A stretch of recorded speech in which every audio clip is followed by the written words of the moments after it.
Magandang gabi po, Luzon, Visayas at Mindanao. Pinaimbestigahan ng pulisya ang pagtaboy ng gwardiya sa dalawang kolera na ito. At bukod pa sa dalawang kolera na ito, may kasama pa silang paslit at isang burikat.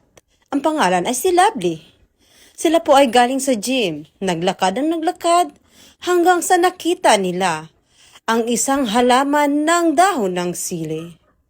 At ayun nga, hindi sila nagpapigil at hinintuan pa sila ng mga sasakyan at sinabihan na wag niyong nanakawin yan.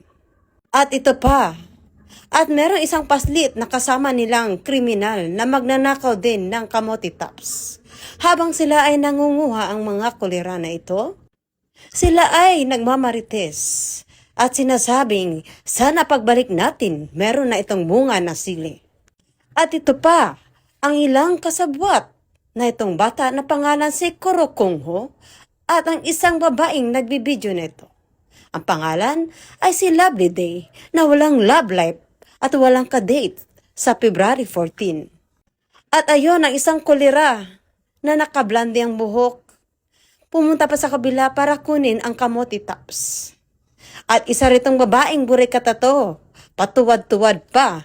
Sa mga nakakita at nakakaalam sa dalawang kolera ito, pakibalita po o pakireklamo sa Tulpo. Magandang gabi, bayan!